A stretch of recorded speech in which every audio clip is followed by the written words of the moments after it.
ప్రభువు పేరిట మీ అందరికీ షలోం. ఈరోజు దేవుని వాగ్దానము.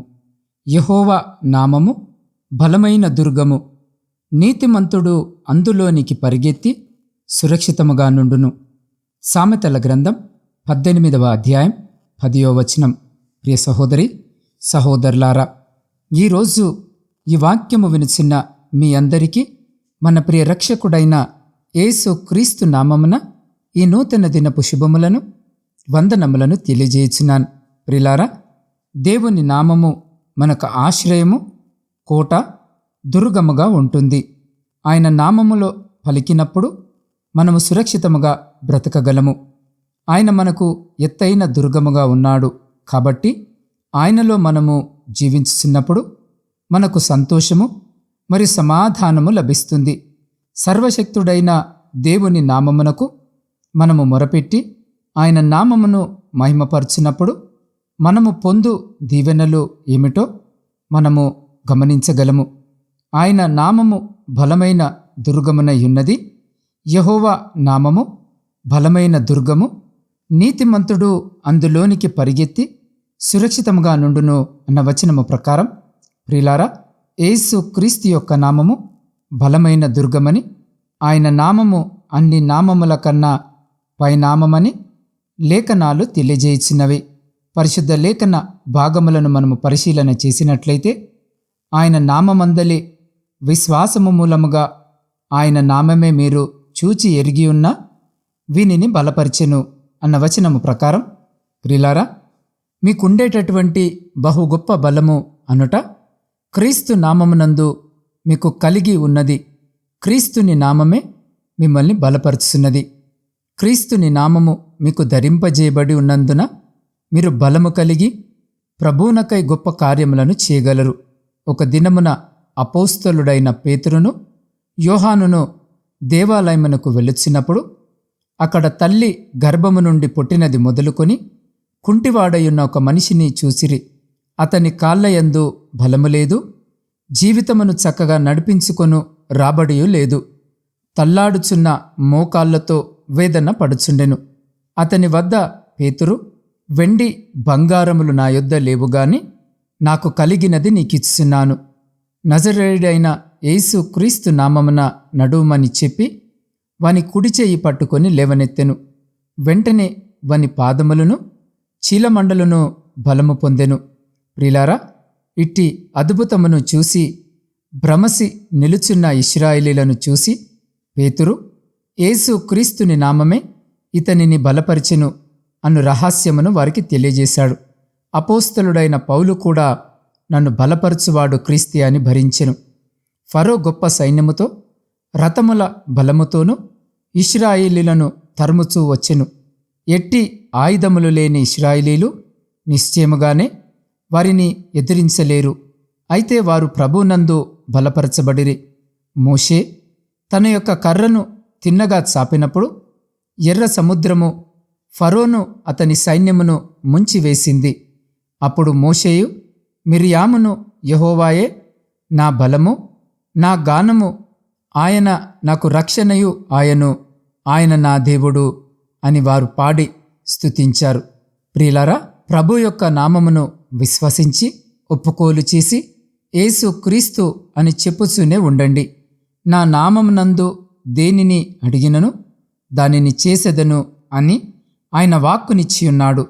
ఆయన యొక్క నామము నీకు బలమైన దుర్గము. ఆ నామములోనికి మీరు పరిగెత్తుకొని వచ్చుచున్నప్పుడు సౌఖ్యముగా నివసిస్తారు. ప్రియులారా, దావీదు, యెహోవా నా బలమా, నేను నిన్ను ప్రేమించున్నాను. నీ సహాయము వలననే నేను సైన్యమును జయింతును. నా దేవుని సహాయము వలన ప్రాకారమును దాటుదును. నాకు బలము ధరింపజేయవాడు ఆయనే, నన్ను యథార్థ మార్గమున నడిపించువాడు ఆయనే అని పాడెను. దావీదు ఎల్లప్పుడూ ప్రభు యొక్క నామమును స్వతంత్రించుకొని ఆయన యందు బలపరచబడుచుండెను. ప్రియులారా, మీరును అదే విధముగా ప్రభు యొక్క నామముచే బలమును పొందుకుంటారు. ప్రభు మీ యొక్క బలముగా ఉన్నప్పుడు మీరు కదల్చబడరు.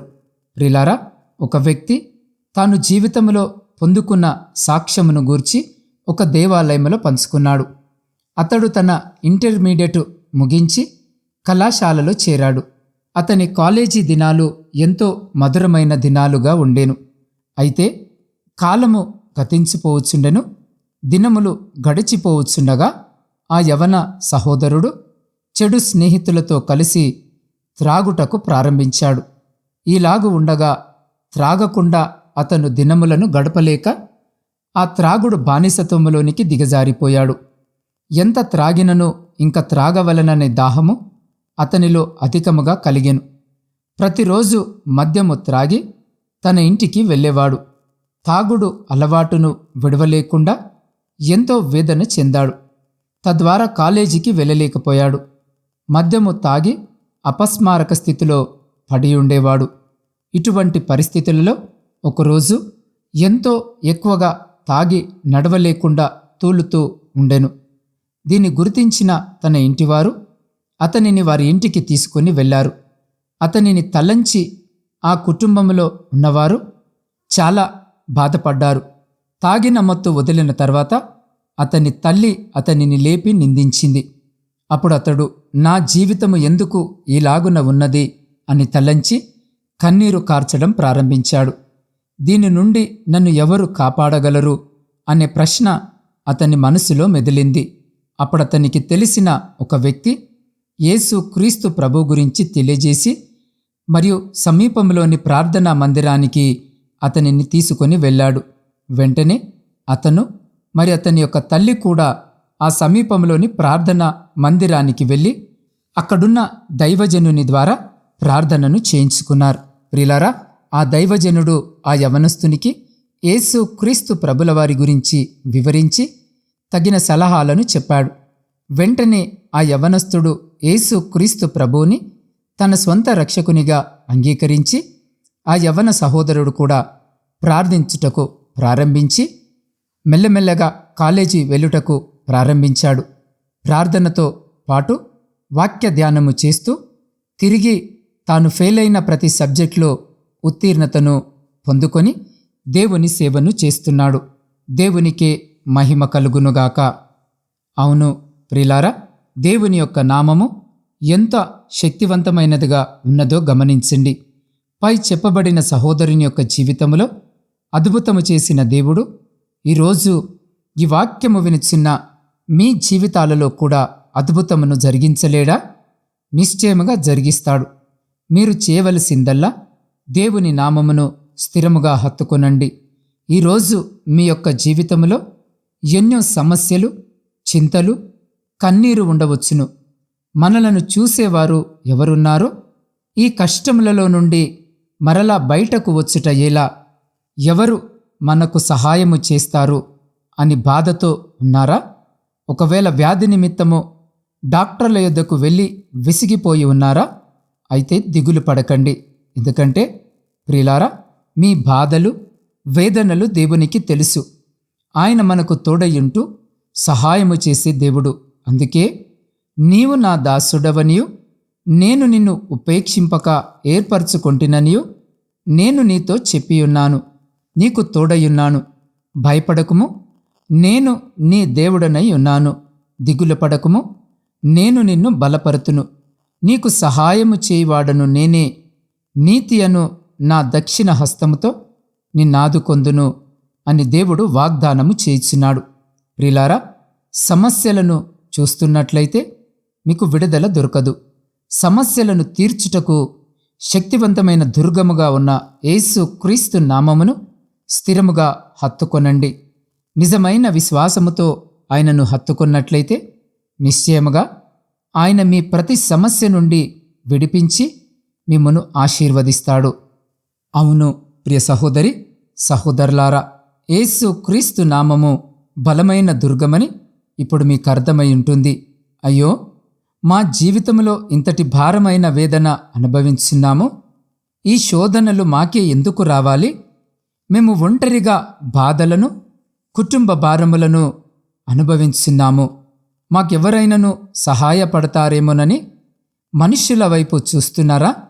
అలాగూ కాకుండా ప్రియ సహోదరి, సహోదరుడా, ఈ క్షణము నుండి ఈ వాక్యము వినిచిన మీకు విరోధముగా వచ్చు పోరాటముల మధ్య మీరు దేవుని నామమును ఆయనను హత్తుకొని ఆయనకు మొరపెట్టుచు ఆయన నామము యొద్దకు పరిగెత్తుకొని వెళ్ళినట్లయితే బలమైన దుర్గముగా ఉన్న యెహోవా నామములో మీరు పరిగెత్తి సురక్షితముగా నుండునట్లు చేసి మిమ్మును ఎల్లప్పుడూ విజయవంతులనుగా చేసి పరవశింపజేస్తాడు. అట్టి రీతిగా మన హృదయాలను సిద్ధపరచుకొనుటకు అటువంటి గొప్ప కృప ధన్యత దేవుడు ఈ సమయంలో ఈ వాక్యము వినుచున్న మీకును మీ కుటుంబమునకును మరియు మీ ప్రియులకు వారికి ఇప్పుడు ఎల్లప్పుడు సదా ఎల్లకాలము దయచేసి మిమ్మలందరినీ ఆయన తన బలమైన రెక్కల చాటున భద్రపరిచి సంరక్షించి కాపాడునుగాక. ఆమెన్. ప్రార్థన. పరిశుద్ధుడా, ప్రేమ కలిగిన మా ప్రియ పరలోకపు పరమతండ్రి, మీ జీవము కలిగిన నామానికి స్తుతులు స్తోత్రాలు వందనాలను తెలియజేయుచున్నాం. దేవా, గడిచిన దినములన్నీ మమ్మలను మీ కృపలో భద్రపరిచి మరొక శ్రేష్టమైన దినములోనికి మమ్మను ప్రవేశింపజేసిన మీ గొప్ప ప్రేమను బట్టి మీకే స్తుతులు స్తోత్రాలు. దేవా, నీ నామము బలమైన దుర్గము, నీతిమంతుడు అందులోనికి పరిగెత్తి సురక్షితముగా నుండునట్లు నీ వాక్యము ద్వారా మేము గమనించియున్నాము. కాబట్టి ఈరోజు నీ బలమైన దుర్గము క్రింద మాకాశ్రయమును దయచేయము. దేవా, మేము పొందు శ్రమలలో కూడా మేము నిన్ను నిరాకరించక నిన్నే హత్తుకొని జీవించినట్లు, నీకే మొరపెట్టునట్లు, నీ నామమున నీ యొద్దకు వచ్చినట్లు మాకటువంటి కృపను దయచేయము. దేవా, ఈ కష్ట సమయములలో కూడా మేము నీకు మొరపెట్టుటకు సహాయము చేయము. అయా, మాకు విరోధముగా లేచు ప్రతి శోధనల మధ్యలో నిన్ను మాత్రమే స్తుతించుటకు మాకటువంటి హృదయమును దయచేయము. నీకు భయపడుచు లోబడి జీవించుటకు, మరొకరికి ఆశీర్వాదముగా ఉండుటకు సహాయము చేయము. మాకు విరోధముగా వచ్చు ప్రతి ఆయుధము నుండి మమ్మను రక్షించి విమోచించి పరవశింపజేయమని నీ పాద సన్నిధిలో వేడుకొనుచున్నాం. దేవా, ఈ సమయంలో శారీరక మానసిక బలహీనతలతో ఇబ్బంది పడుతున్న ప్రతి బిడ్డను ముట్టి సంపూర్ణ స్వస్థతను దయచేయమని వేడుకొనుచున్నాం. దేవా, ఈరోజు జన్మదిన వివాహ వార్షికోత్సవాలు జరుపుకొంచిన ప్రతి బిడ్డకు మీ నూతన దయాకిరీటము దయచేసి రాబోయే కాలమంతా కూడా శ్రేష్టమైన సంతోషకరమైన జీవితమును దయచేయమని వేడుకొనుచున్నాం. దేవా, ఈ సమయంలో నా తండ్రి, ఎంతమంది బిడ్డలైతే ప్రార్థనలో ఏకీభవిస్తున్నారో ప్రతి బిడ్డ యొక్క హృదయవాంఛన ఎరిగిన దేవుడు వింటున్నావు. అయ్యా, ప్రతి బిడ్డను మీ హస్తాలకు అప్పచెప్తా ఉన్నాం. దేవా, బిడ్డలందరినీ ప్రత్యేకముగా జ్ఞాపకము చేసుకుని ఈ బిడ్డ ఈ అక్కర ఈ అవసరత చేత మీ వైపు చూస్తూ వారి ప్రార్థన మనవులను మీ పాద సన్నిధిలో పెట్టుచున్నారో ఆకాశము నుండి వారి ప్రతి ప్రార్థన మనవిని ఆలకించి వారి జీవితాలలో, వారి కుటుంబాలలో, వారి దాంపత్య జీవితంలో ఉన్నటువంటి ప్రతి విధమైనటువంటి ఇబ్బందులను, ఇరుకులను, లోటును, అంధకార సంబంధమైన శక్తులన్నిటినీ నా తండ్రి మీ పరిశుద్ధ నామమున లయపరిచి బిడ్డలకు శాంతి, సమాధానము, నెమ్మదిని దయచేసి మీ కృపలో భద్రపరుచుకొని ముందుకు నడిపించమని సమస్త స్తుతి, ఘనత, మహిమ మీకే చెల్లించు మా రక్షకుడును మీ ప్రియకుమారుడైన యేసు క్రీస్తు సర్వశక్తి కలిగిన నామమున ప్రార్థించి అడిగి పొందుకొని ఉన్నాము తండ్రి. ఆమెన్.